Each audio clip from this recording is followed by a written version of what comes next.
we start, I'm just curious. Just ask this. Why did you call yourselves keepers? Saan ba nanggaling yung name na yan, keepers? Alright. Galing yan sa chairman namin mismo. Okay. he loves that words. You know, he loves beautiful words. So, and I'll tell you the story, you know. So, kasi, in our business, a keeper, you know, is an honor given to a person who has shown outstanding achievement and commitment to the Scotch whiskey industry. Itong Scotch whiskey, to those who do not drink, ito yung Johnny Walker, nakita nyo dyan, Chivas Regal, doon naman sa mga medyo high-end ang iniinom, Glenfiddich or Glenlivet single malts. Yan yung Scotch whiskey. That's one of the biggest categories in the world in the premium sector. So, our chairman, Mr. Ko, was bestowed this title, keeper, by the exclusive, by invitation only, International Society of the Keepers of the Quay. Yung quay is like a bowl, a cup with two handles. Yun yung ritual drinking vessel nila in Scotland. Sa mundo ni Braveheart. Based in Scotland to eh. For his notable contribution to the industry. So, kaya yan. And keepers, by definition, means someone or something with good qualities, whom you can have a long relationship, something worth keeping. So, it's a nice name for a company. That's why our chairman chose it.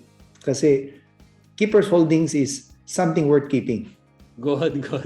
Very up there. Thank you very much for that explanation. At this point, I'll invite also to join us in the panel for the Q&A is Mr. Jojo Dispo, good friend Jojo Dispo, and of Hi, Marvin. Hello, kamusta? Good to see you, my friend. Good to see you, my friend. Hello, and Mr. Ted Polinga from COSCO Controller. Hello, sir. Hi, good afternoon. I'm Marvin. Yes, sige. Let's start this ball rolling now.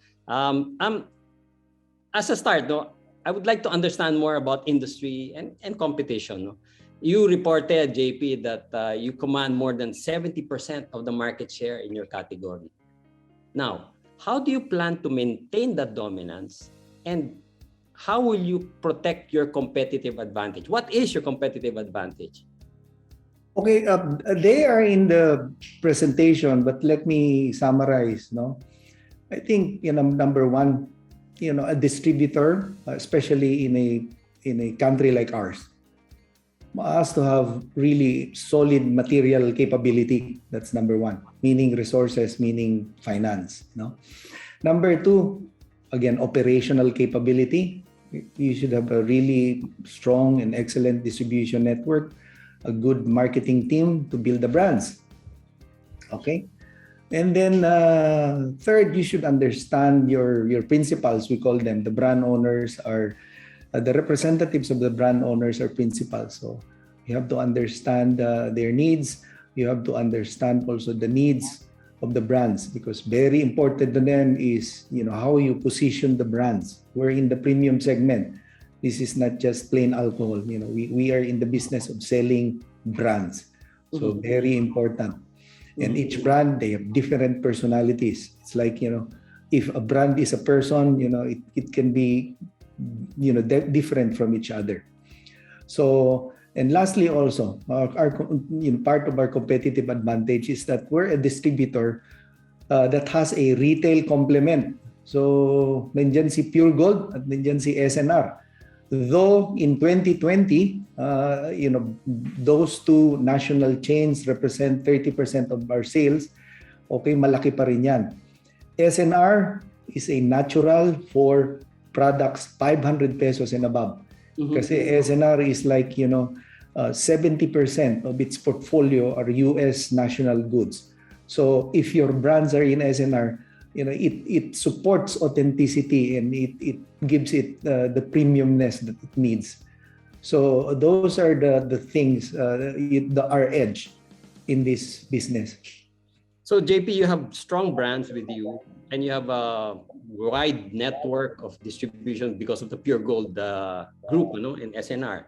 And you also mentioned that you will use part of the proceeds or majority of the proceeds to acquire new brands. Ganun ba? You're going to acquire new brands and going to bring them in the market. How is it going to be, for example, a strong brand in the US that is not yet here? Ano ba yan? They have to deal with you, or is it better for them to distribute through you?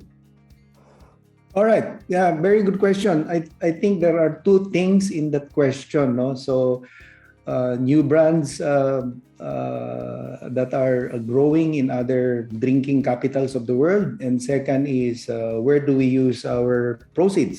No? Mm-hmm. So I'll answer the use of proceeds first. No, I wish we had more money so we can buy lots of brands. No, but I think that level of fund that we have is good enough for what we're thinking. No, and this is what we're gonna use it for. So I'd like to really give you a lot of details, but I'm bound by disclosure rules and limitations, no, regulatory limitations, but I can give you the dots, no. Give a clue. Yeah. Okay, ganito. Caller, provide Caller. lang.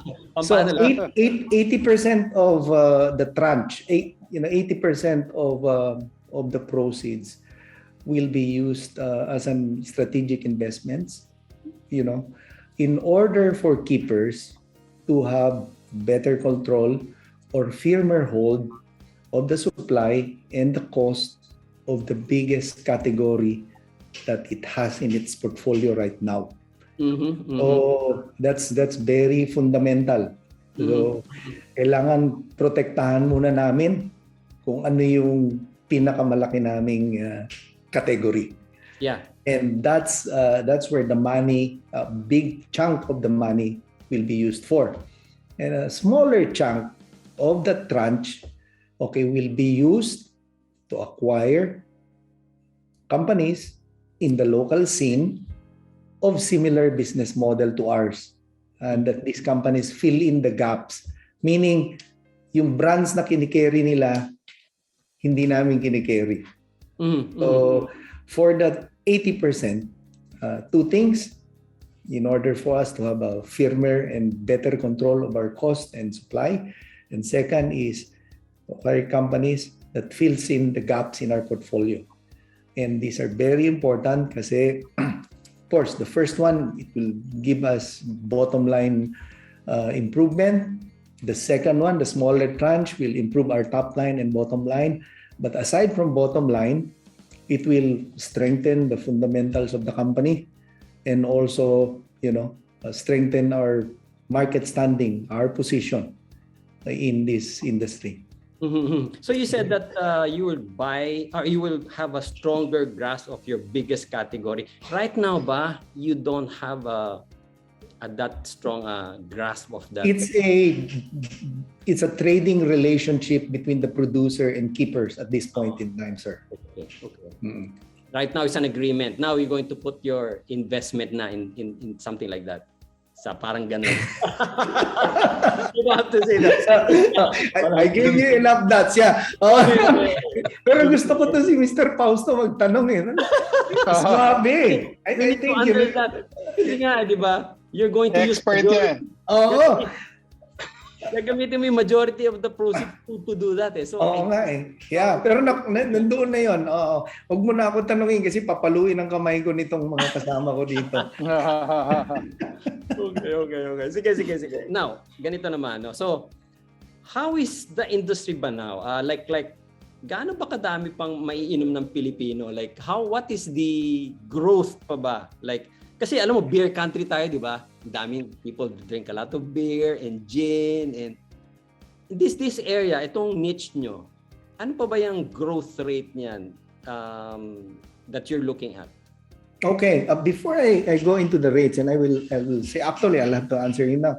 IWSR, International Wine and Spirit Record. This is an independent company based in London.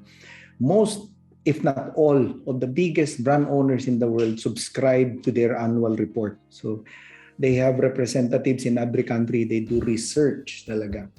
So ganito, growth-wise, imported segment, that's the niche we play in. 2017 to 2019, 25% ang CAGR ng imported segment, imported spirit segment. versus 1% ang local. So 2017, 2019. You imported. Imported 25%. 2021 to 2025, tinamaan tayo ng pandemic. That's the time. Ang forecast ni IWSR for the Philippines is that the imported segment will grow by 14% versus 1% for the locals. That's the numbers. Okay, put that aside. I think the most beautiful story about this is the Philippines, thanks to Christianity and all, we're a fun-loving, drinking country. Okay, 70 million ang local spirits consumed every year. 70 million cases. 11 local spirits. 70 million. That's gin, that's rum, and that's brandy.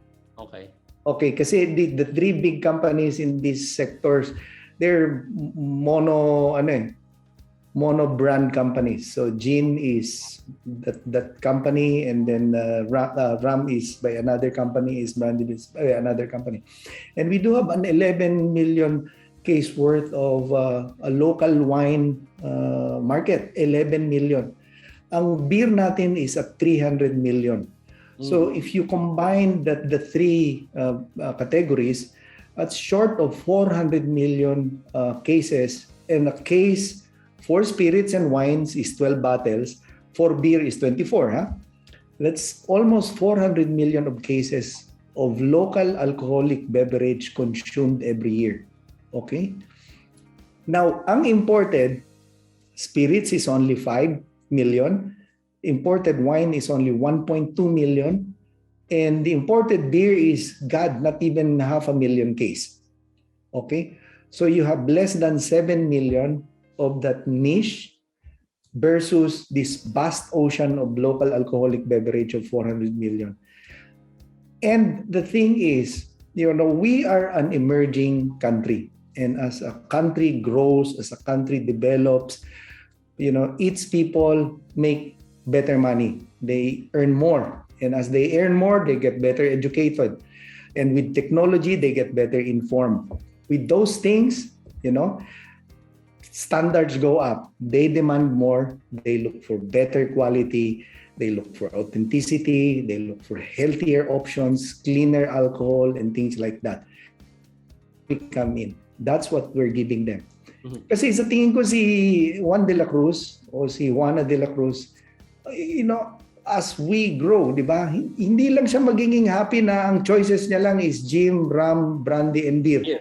Gusto niya na, meron ba akong Scotch whiskey, meron ba akong American whiskey, may Irish whiskey ba ako, meron ba akong cognac, may tequila, may vodka, may gin, may rum, and so forth and so on. Sa beer, gusto ko rin may craft. Sa wines, meron akong red, may white, may sparkling, may rosé. So when you give this, and the fiscal factors of the country is very much fair now, it's just ripe for growth. So yun lang yun. So we want those consumers of this vast local alcohol beverage is to trade up, and every year there's a new batch of additions to the legal drinking age. So gusto naming i-serve. Parang ang sama-sama ako. So premium. So you expect these drinkers, tong beer drinkers to gin drinkers, to shift pagka medyo kumikita na sila when they want to celebrate a little bit higher in terms of bibili na to ng mga imported stuff na. Yes, pag may special occasions na sweldo o birthday o na promo, maraming ang galing ng Pilipino gumawa ng rason para uminom.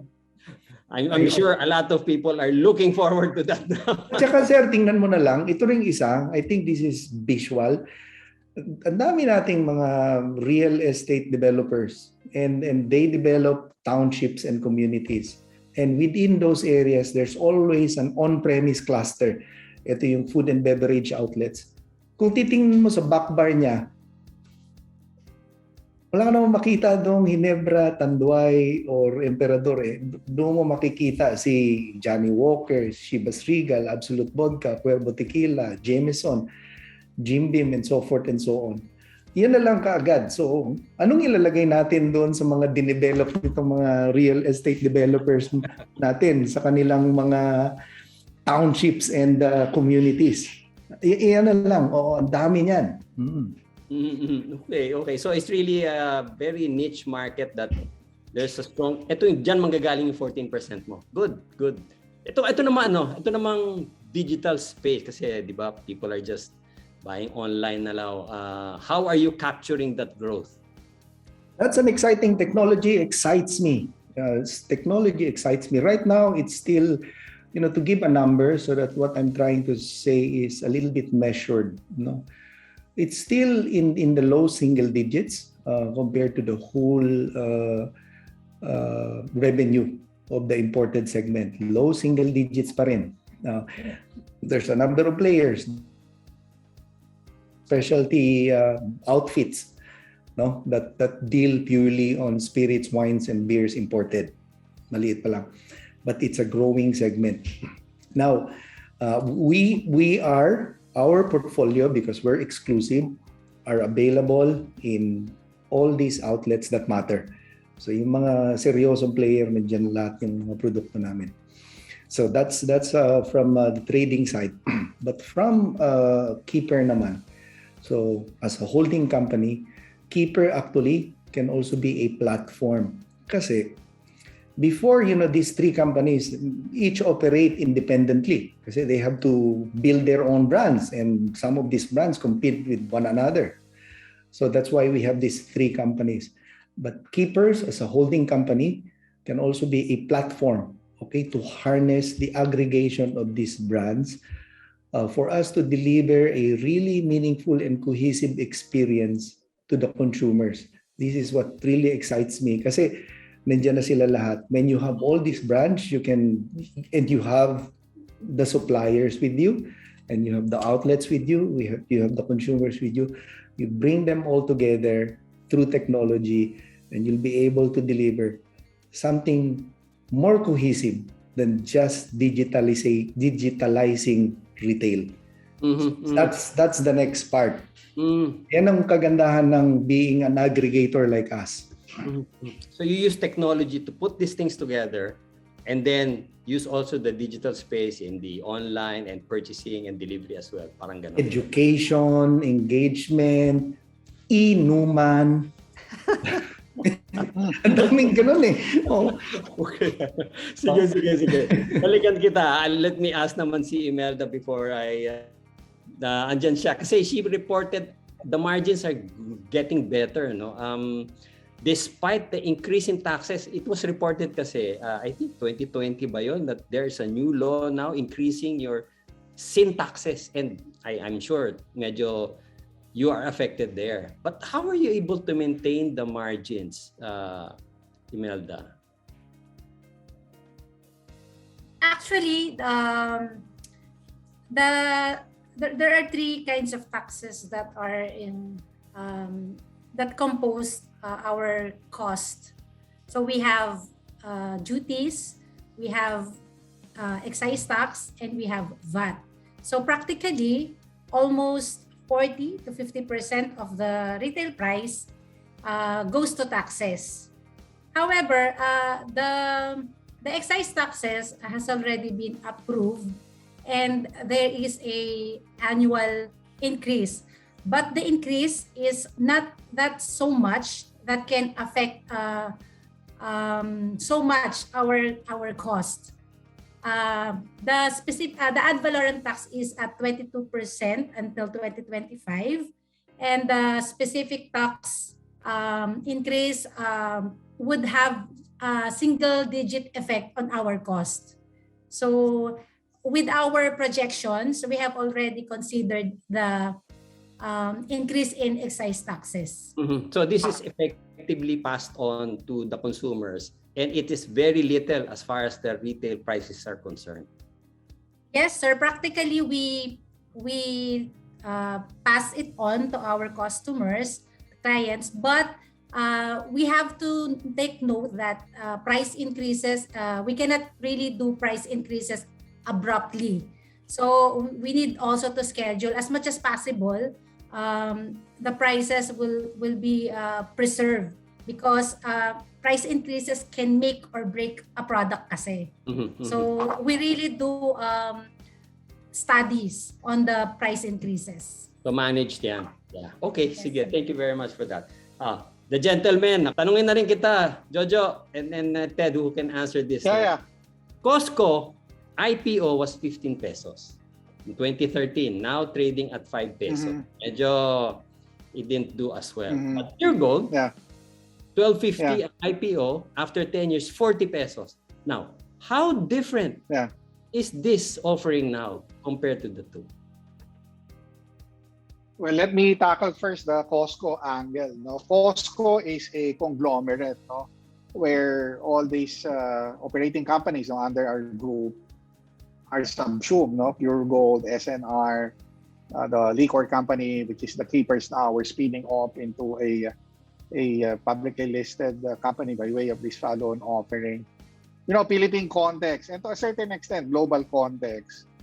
There's what we call as Conglo curse, no? Conglo curse, where the sum of the parts of all the operating companies doesn't necessarily reflect, no, the total value of the conglomerate, because investors are actually given options freely to go direct investing in operating companies, because Holdco simply exists, no, by way of dividend upstreaming by all these opcos.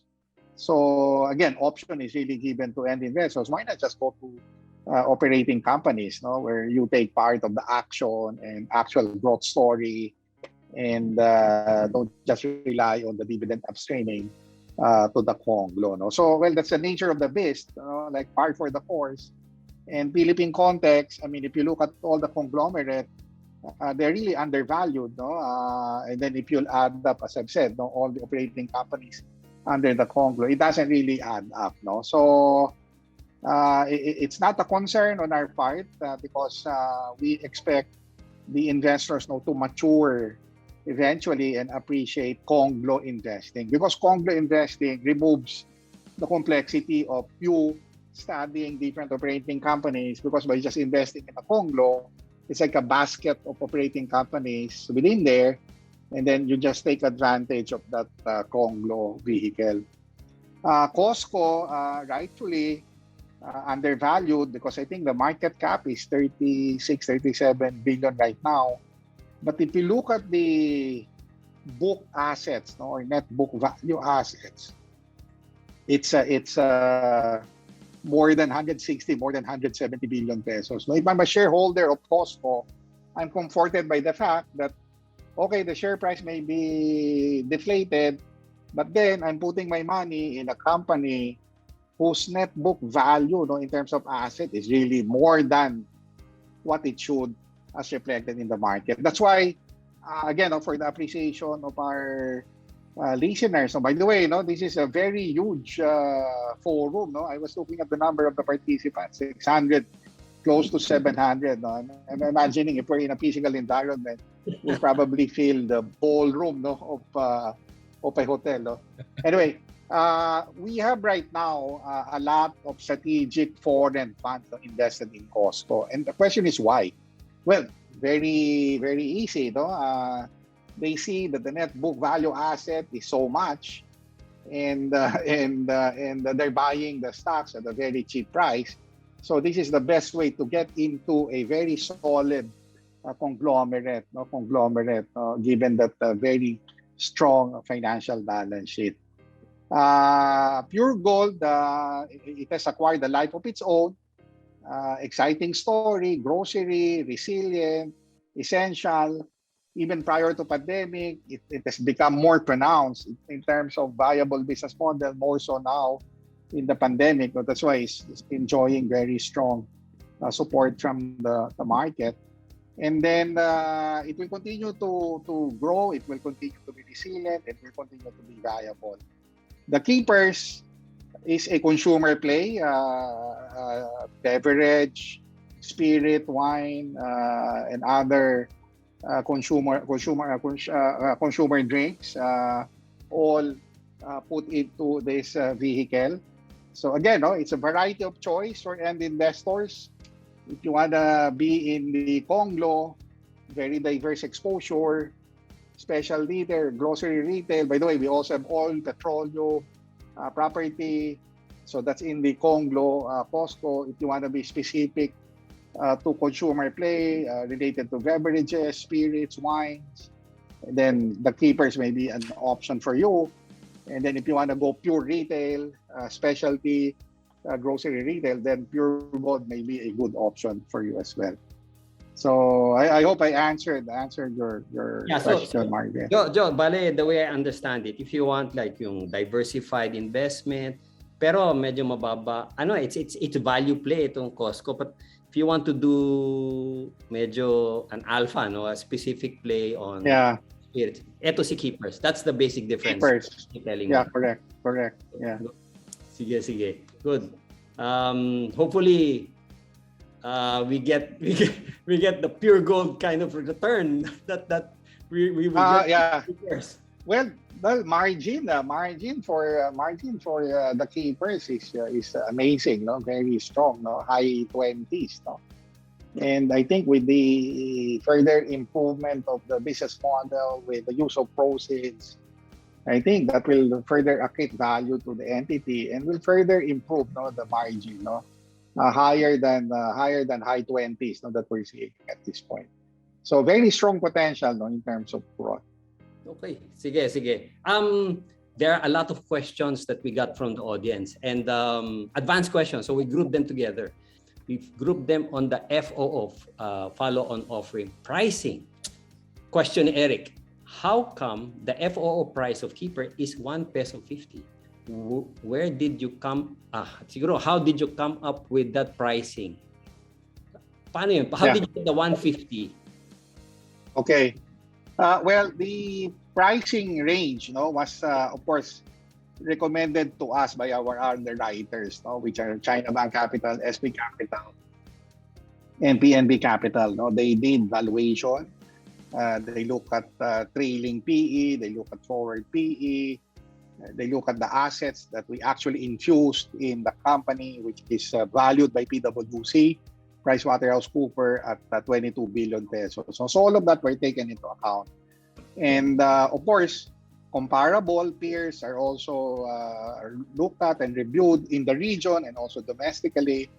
And then they come up with originally with the price range of 2 pesos and 2.50. The price range of 2 pesos and 2.50, the PE is, I think, 16, 17 at the low end, 2 pesos, and 21 at 2.50 pesos. Okay. The comparable, local peer is Emperador. Emperador is doing 29. So the price range of 2 pesos, 2.50 is a huge discount already to Emperador. If you look at the regional comparisons, high 30s yan eh. High 30s, no? So it was adjusted further to 150 to 2. That's the price range, no? As recommended again by the JLUs, the joint lead underwriters, when they did their market sounding, book building, discussion with the qualified institutional investors. And we acceded to it, we agreed to it, and the SEC approved it. And in our book building exercise as October 28, the price was set at 1 pesos and 50 pesos. And I think at this level, the PE is 14, no? 14. So even greater discount, no, to Emperador, considering that as the presentation of JP, we control the important liquor market in the Philippines, no, 74%. We own that market. And then Emperador is only 22%. And then the balance is splintered among the smaller players. And yet, this is an opportunity, no, for investors to get into the KEEPRs, no, at a highly discounted PE versus our local peer, which is Emperador. So in other words, you are giving the 150 is really based on a lower PE or a discounted PE you're giving to the shareholders, effectively. Yes, correct. Yeah. Well, see, Mr. Lucio ko, no, very sensible business person, very practical, sabi niya talaga, no, na ipresyo natin doon na maganda, I mean, to reward, entice investors, retail investors to be part of this business, this company, no. So maluwag talaga sa kalooban niya na okay, sige, 150, we offer generous discount, no, to Emperador. Good. And daming tanong tungkol sa FOO. And so it's a good thing you were able to explain that. Sige, let's get the other group of questions. Ito medyo controversial to kasi nga keepers got into DAVIN, Parang, but there are a lot of shareholders also in DAVIN na medyo parang nalugi, di ba? As in, tanongan ni Mark Anthony, what happens to the existing shareholders? I'm already 50% lost at the current price. Paano ba yan? How does that thing work? You're in the underwriting business before, Jojo. Right. Okay, yung first question niya, what will happen to the existing DAVIN shareholders? Well, they will continue to be shareholders of the keepers, no? Kasi DAVIN was restructured, no, to become the keepers, no? So automatic 'yon, no? If you're an existing shareholder of DAVIN, you will be carried on to become existing shareholders of the keepers. But yung question, I think maraming angle yun, di ba? What will happen to us? We invested in DAVIN, there's now the keepers, no? Okay, so DAVIN, no, I think all of us are aware, no, that DAVIN is a shell corporation, no, that the group acquired, Mr. Co acquired some years back. There was no clear plan back then. I mean, the shell vehicle probably down the road may have a purpose, may have a use. I mean, it happens naturally in this market, no? A group businessmen, they buy shell corporation for future use, no? So that was happened, no? That has happened, no? So fortunately, unfortunately, may mga players, no? May mga investors in the market that played on DAVIN, no? I don't know, for speculative purposes, no? And that's probably the reason, if you look at the share price movement, history of DAVIN, yung presyo niya, no, parang very volatile, no, market ng 40, 10 pesos, 20 pesos. But this is a shell corporation with no operations, no. So I hope the investors who got into it, no, appreciates that, no, that when they got into DAVIN, there's nothing there. It's just a shell corporation. In fact, if DAVIN would have been dissolved, no, at that point in time, ang paghahati-hatian lang ng mga shareholders dito, yung value ng listed company, which is 300 million pesos. There's nothing there. There's no operations, no? And then plans acquired clarity, no, in recent months, and we decided, no, that we will infuse our liquor assets to DAVIN, the shell corporation, and then restructured it and renamed it to the keepers, no, with full operation. So that's a totally different transition, no. I hope the person who asked this question realized, no. So if you're an existing shareholder of DAVIN, you will continue to be the shareholder now of the keepers, which is a fully operational entity with 22 billion worth of real assets, no, which we have infused, and these are the liquor assets, no. Yeah, good you explain that, Jojo. Kasi kami, COL, we try to educate investors to understand what they're getting into. And as you explained it, DAVIN didn't have any assets at all. So when people invested there, they're investing in something that is speculative ba? Is considered? Yeah. We don't know for whatever reasons, no? So actually the regulators, no, reach out to us, no? We will be forthright, no, to our investors here, no. PSE ask us what is happening to DAVIN. I said we don't know. I mean, we don't know. I mean, we just bought it. We disclose it to PSE, but we have nothing to do with the trades, no, that's happening and affecting its share price, no. Also with SEC, no, I think we conferred with SEC official and said, I mean, people are investing buying selling those shares, and we have nothing to do with it. No? So those are regulatory disclosures, no, from our end, no, both in PSE and SEC. Yeah. Okay, good thing you clarified that. So, in other words, itong keepers, ito may laman na to. I mean, this is the reason why we're having this webinar. We try to explain ano ba yung laman ng keepers, di ba? Yeah. At least you know what you're buying this time. Yes, it's a fully operating company. We have infused 3 companies, the liquor assets companies of COSCO, valued at 22 billion pesos as valued, no, by PricewaterhouseCoopers. So, laman yan. Solid talaga yan. Saka may operations. Yeah. So, warning lang sa ano. You know, you're not the only company that happened. We also had a conversation a week ago. Synergy also had the experience with other shareholders. When it was a shell company, and then they put in NGCP business there as well. So, correct. Ganun din eh. So yeah. We need to warn lang siguro investors na know what you're getting yourself into, di ba? And then buy companies based on their assets and their future prospects. So I hope we were able to clarify. Maraming tanong dito about the DAVIN and what happened.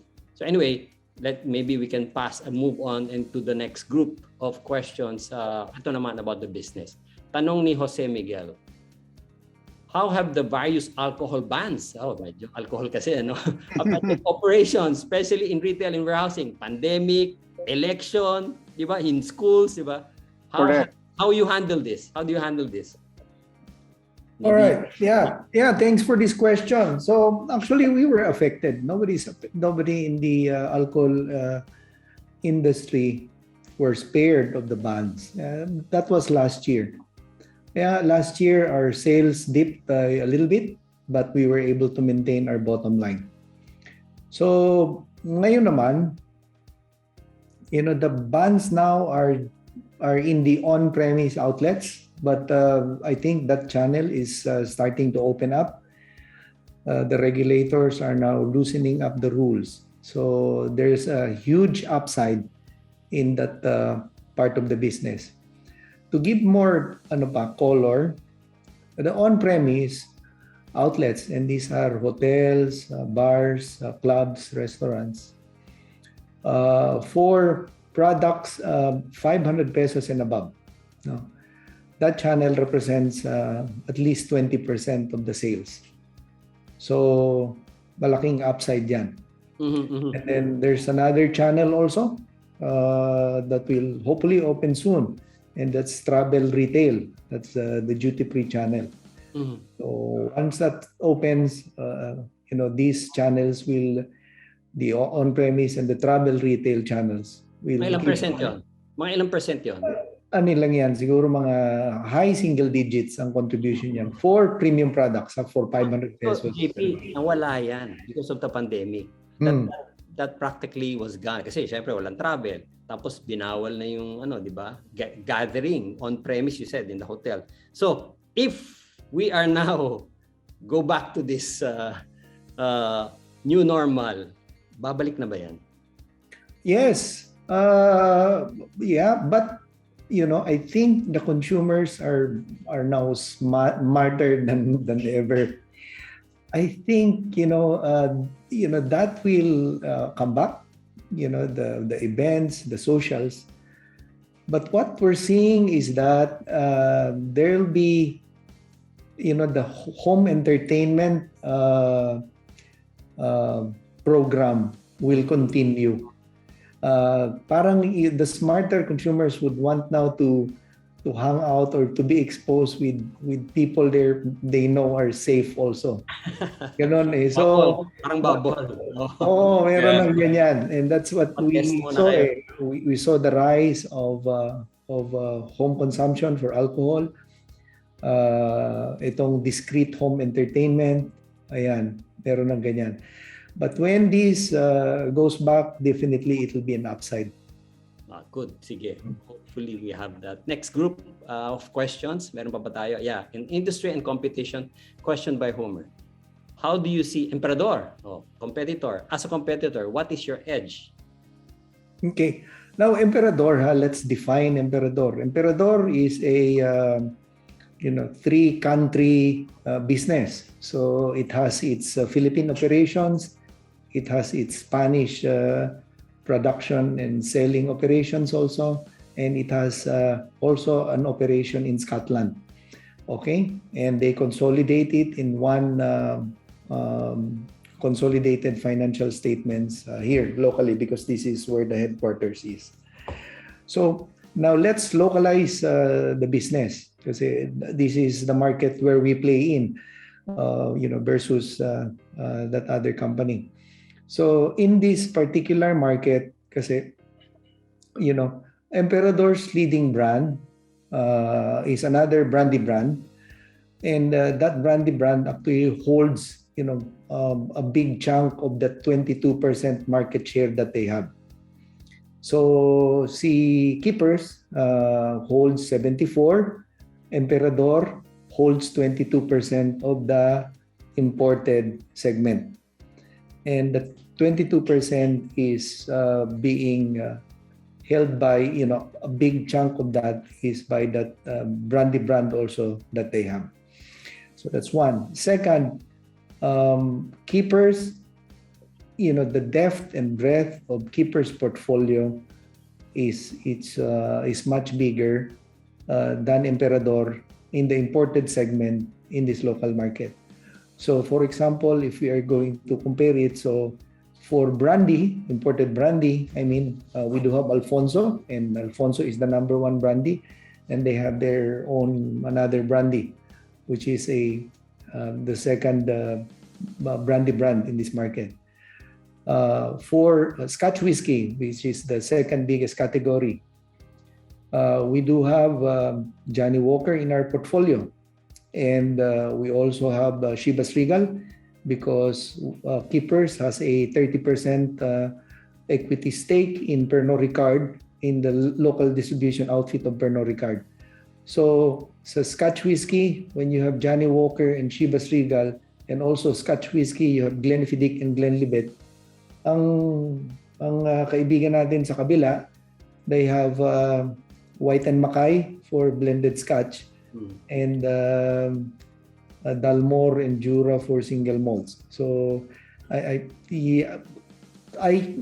sad that to others what I'm saying is an abstract, but to those that drink, they really know what a Johnny Walker is and what a Chivas Regal is, and a Glenfiddich and a Glenlivet versus those other four brands that I have mentioned. And then other categories, we do have part of Pernod's portfolio is Martel Cognac, the second biggest cognac brand here. And for vodka, there's Absolute, number one, and tequila, Jose Cuervo, and Ginro brands. My competitor, if they do have representations in those categories, are not the leaders in those particular categories. So you have more, yeah. So depth and breadth of portfolio and scale of the business for the imported segment, I think we have a little bit of an edge over the other guy. Good. Nasa inyo pala, Ginro. Yan, kilala ko yan. K-pop. Nakikinig rin ako sa BTS, nakikinig ako. Yan naman nakikilala. Army ka ba? Army? Some of our retail investors, yan ang ininom. Okay, sige. Yeah, Ginro. Okay, next. Meron pa ba? Do we still have another group of questions? Dividends. That's always asked. Can we expect dividends? Do you pay dividends? What is ano ba yung policy niyo dyan? Ang ganda ng sagot ni Sir Ted niyan. Last time, tinanong din yan eh.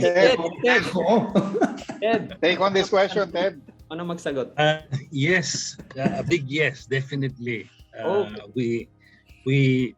Historically, the three liquor companies, when they were still inside the COSCO capital umbrella, COSCO as well as PureGold have always been regularly paying cash dividends to its investors. Walang ano yan, walang palya. Now, sa keepers naman, we have adopted, actually this was really pushed by Mr. Ko himself. We have adopted a cash dividend policy both at the holdco level, the parent level, which is the keepers, and at the subsidiary level, the three operating companies, to pay cash dividends at least 20% Of the earnings. of the consolidated net profit Okay. of the preceding fiscal year. So, So, magkano kaya sa keepers yun? Mga magkano kaya yan? so kung ano yung consolidated, so kung ano yung earnings ng tatlong companies, yan, ma-upstream yun sa ano. If you were to use the history, mga anong yield na makukuha na dividends ng mga shareholders kaya? Would you have an idea how much in terms of yield? If we use, I think we can only use as an example the 2020 or perhaps Yung past, the past. Yeah, we cannot give that. 2019. So if 2020 2020, your net income is 1.18. almost 1.1. So 20% of that. So that's 220. So that's 220 million. 220 million. 220 million. So yeah. Well, anywhere between because the net income is growing, through the years, based on our financial projection. So in terms of percentage, siguro mga 3-4% in the early years, meaning early years of that 5-year projection, and then moving up. Yeah, decent dividend yield na, Jojo. Oo, kasi ang dividend naman, ang if you're an institution, there's no tax. And then if you're retail investors, 10% lang yung tax. So and significantly better than deposit, time deposit, even some fixed income products, on a net basis. If income grows, dividend yield grows rin. Tama. Correct. Good. Correct. Sige. This point, let's marami tayong live questions here. We'll take some of them. Hope we can have a few minutes of your time pa, JP. Gentlemen. Yes, of course. Medyo kahit ilan. Oh. Ito, there's a question on Zoom by Ed. How do you ensure that dealing with S&R and PureGold remains arm's length? Yun. How often are rates negotiated between the two? Are you allowed to distribute your products to other competitors? Ganito yan. We classify kasi, so we do have channels of distribution. So S&R and PureGold is part of the off-premise channel. Yung on-premise, as I have explained earlier, are the hotels, restaurants, and bars. Okay? Off-premise, ang ibig sabihin nun, alcohol is bought but not consumed in that outlet. So that's S&R and PureGold. And for these two particular national chains, kasi they're part of what we call, and we categorize customers. They're part of the modern trade group. So sa business namin, so there's a pricing for wholesalers and dealers. There's a pricing for the on-premise outlets. There's a pricing for our provincial distributors. And there's a pricing for the modern trade group. And that's the pricing that is applied to S&R. So yun yung arm's length namin dyan basis. Are you allowed to distribute your products through? Yeah, we're present in all distribution customers or channels that matter. Kasi we're an imported product. Hindi naman namin siya pilit sa lahat ng grocery store, no? Or anong tawag nito, sari-sari. But if it's meron kaming tinatawag na viable universe. So if this account or this channel is a part of our viable universe, then our products should be and will be listed in that particular outlet. Okay, good. Sige. Next question, please. Next question by Francis. Do you think you could eventually be a victim of your own success as you continue to onboard more brands? The sale or marketing share of other competing brands in the same category could suffer? How do you ensure you maintain these different... So para bang dami-dami mo products, tatamaan yung iba. I think that's what Francis is trying to ask. I think ang term doon parang cannibalization, di ba? Yeah, that applies in a commodity. So, but we're in the business of selling brands, and each brand has its own personality. So, sa tingin ko, I think an easy example would be Johnny Walker. So, and Chivas Regal. Okay, Johnny Walker is the number 1 in the blended Scotch whiskey category, and Chivas is Regal number 2. So, kahit dagdagan mo pa ng White and Mackay, which is the brand of the other distributor, or any other blended Scotch whiskey, each brand has its own following. So, ganun talaga yon. And that's it. It depends on how the brand is positioned and how the consumers, resonate to the positioning of that brand. We don't see that as cannibalizing. For example, right now, gin.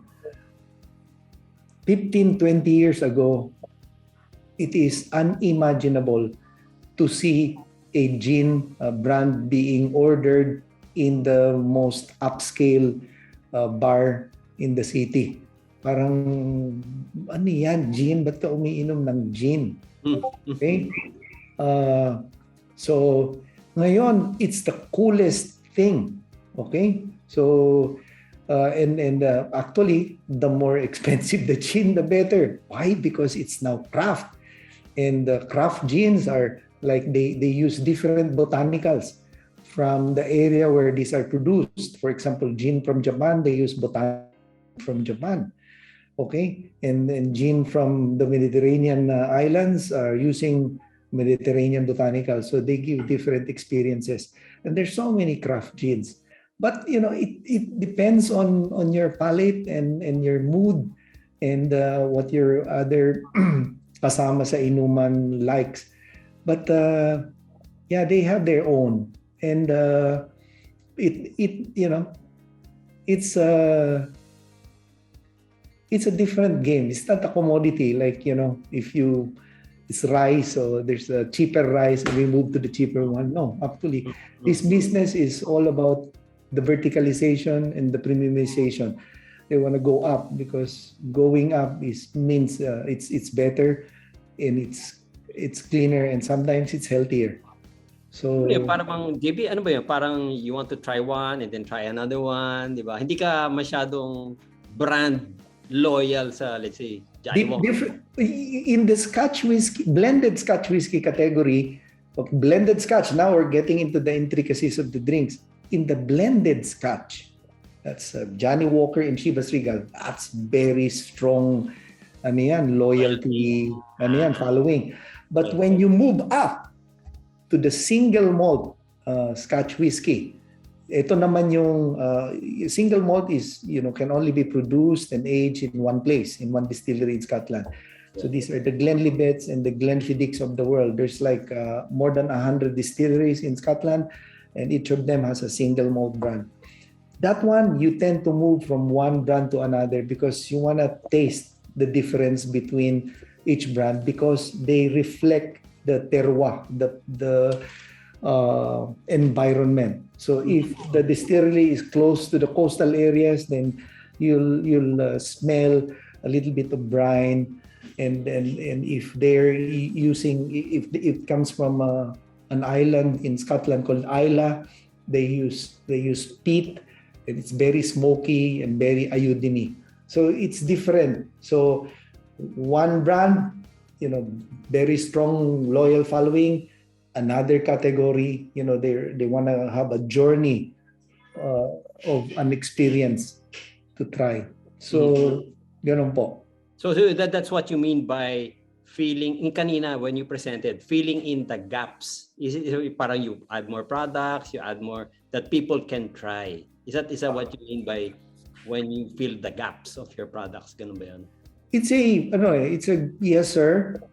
In the sense that kasi it's not a static industry, it's growing, and it's growing upwards. So more producers now are producing products that are cleaner and better. Okay. That's the direction. One example na makaka-relate yung Pilipinas, rum.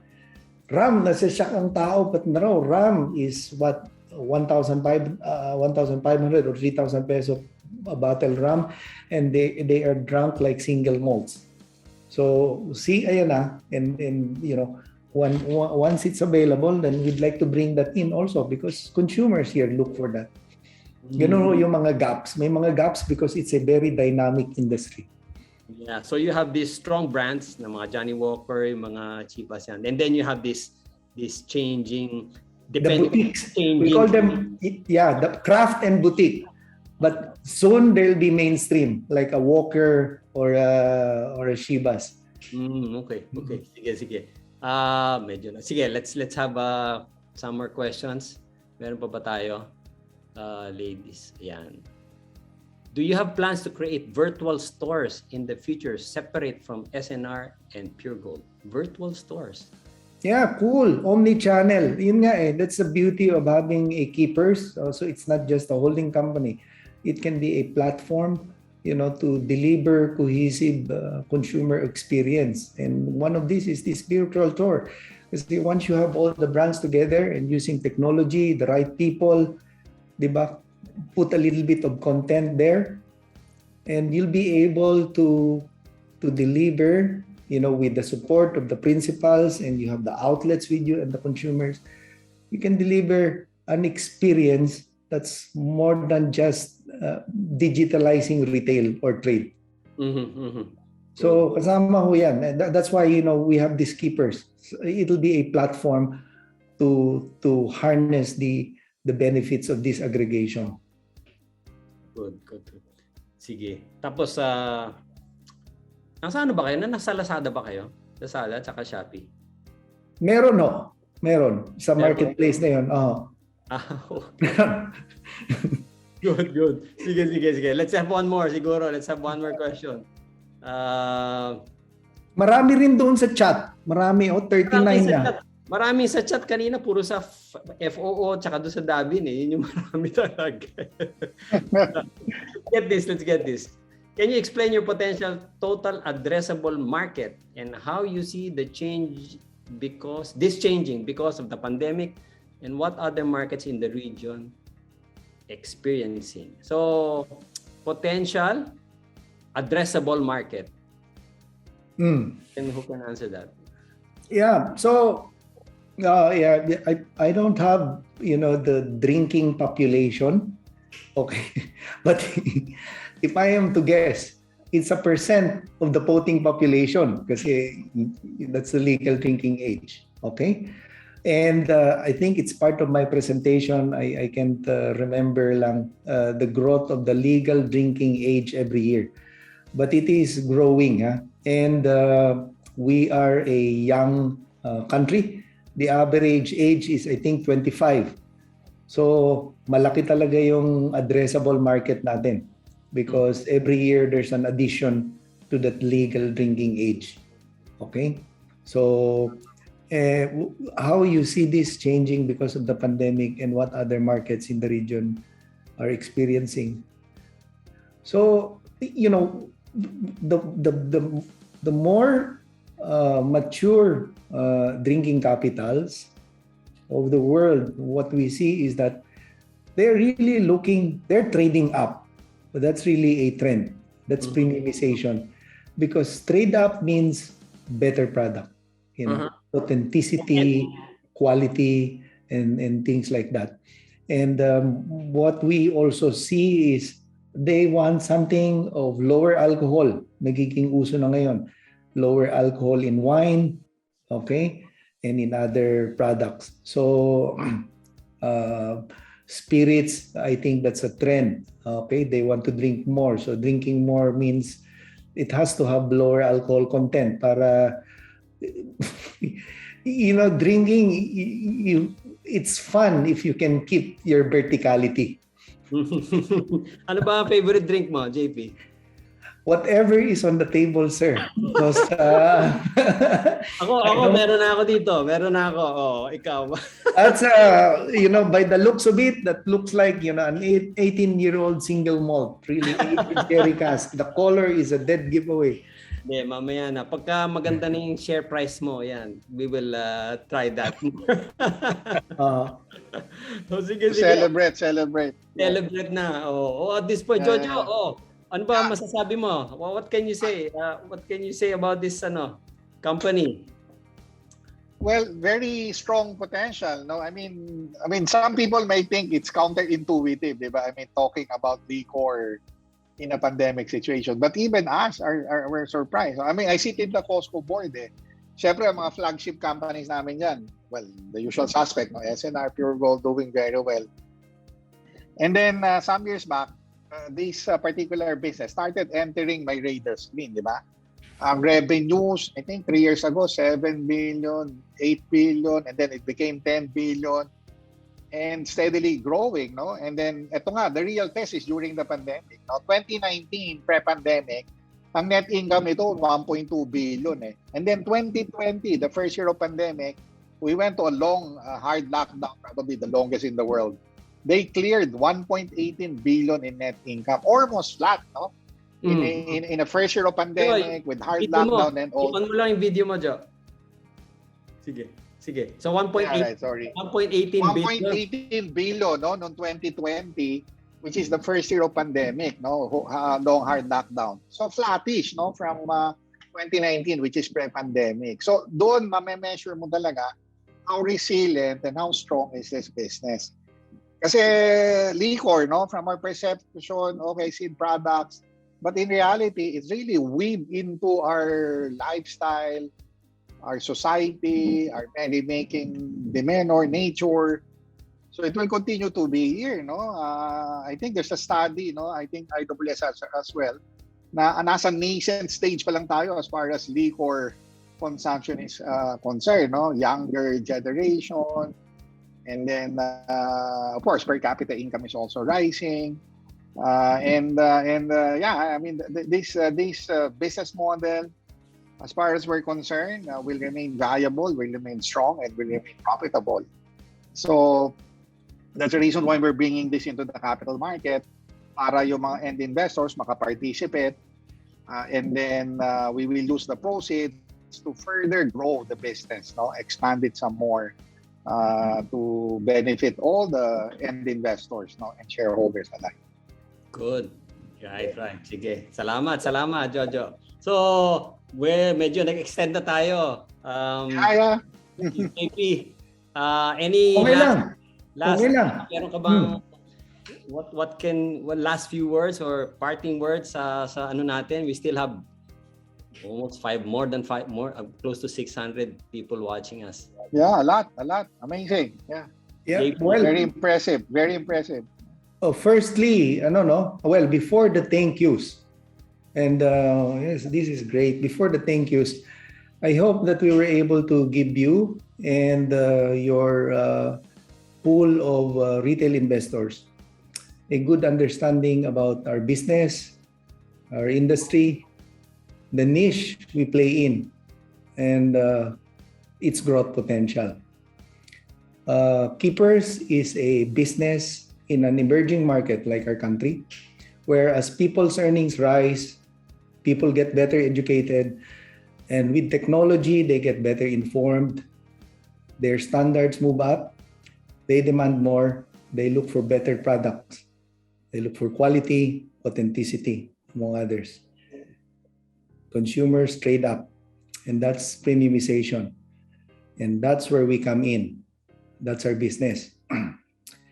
Okay, part of my presentation are the macro fundamentals, and given those, the demographics, the fiscal factor, which is very fair to us, the social, technology, and industry factors, the strengths of the company, I would like to share with you, everybody, that this KEEPR is a business whose time has come. Mm-hmm. So, thank you, Mr. Fausto, Mr. Bate, and the COL team for organizing this presentation. It's very organized. I like it. You briefed us the other day, and then meron pang anong tawag nito? Early call time to check the audio and the video. Very organized. I learned a lot. And very professional. Oo. Hindi ako masyadong na-nervyos sa mga tanong. And of course, okay, to the retail investors of COL, okay, I hope we were able to give you a good understanding about our business. Maraming salamat po, Mr. Fausto. Maraming salamat din, JP. Maraming salamat, Jojo, Ted, and Imelda. Thank you for your time. Thank you, Marvin. Thank you, Marvin. Thank you, COL team. Thank you, Dino. Thank you to COL team. Appreciates it. Yeah. Sige. Good luck. Good luck to you. Cheers. Cheers. Virtual cheers. Virtual cheers. Salamat. Cheers. Salamat. I hope our retail investors were able to learn a few. Sige, let me just close this session. Salamat sa explanation nyo. We are able to understand the business of KEEPR and the potentials it has. No? So it's good. So my key takeaway in this conversation is that despite the pandemic, some of their on-premise like the hotels or yung duty-free, medyo was not tinamaan yun last year. But despite that, and another one, the taxes, that they had taxes increasing every year. KEEPR was able to maintain their margins, and are recovering strongly, judging by how they have done this year. And I took about 4 things that I can remember about this company now. No? So first is that they have established brands with dominant market share. So I realized that ito mga Johnny Walker, Chivas and Jinro and Alfonso. They've dominated the market, and they've very good brands. And the second one is that the potential is also good. I mean, the premiumization JP was talking about, and then the changing tastes of Filipinos are now giving potential for this. And if we open up, people will now celebrate and probably drink a little bit more in hotels and in bars and in celebrations, especially Christmas, ganyan. So there's really growth potential for this company. Third, they have this wide distribution through PureGold and S&R, and of course all the other groceries. And my learning is that when a new product, a foreign brand that wants to enter this market, they will have to deal with the KEEPR because they already have the reach and they have already the expertise in distributing new products as well. And fourth and the last is they have strong financials. I think Imelda was able to present that despite the pandemic, they were able to grow this year. They recovered well, and I think very close to 2019 levels as well.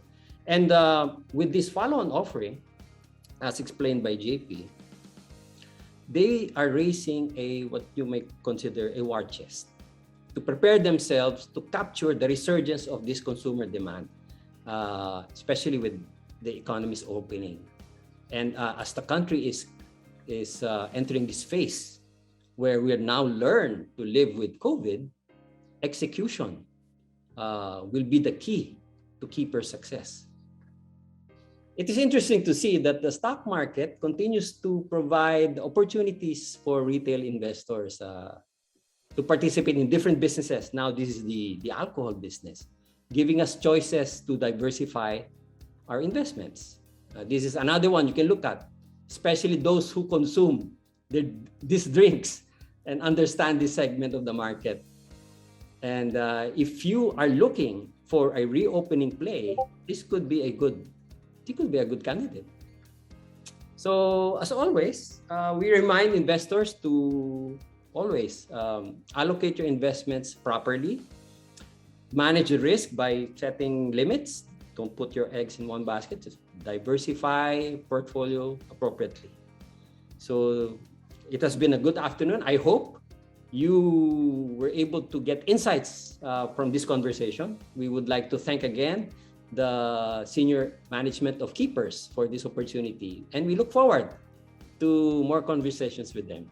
So for those of you who want to be part of the invite list for future COL Conversations, sign up through bit.ly/COL Conversations events, and you will receive our invites. So once again, thank you for watching. This has been Marvin Fausto. See you in our next conversation.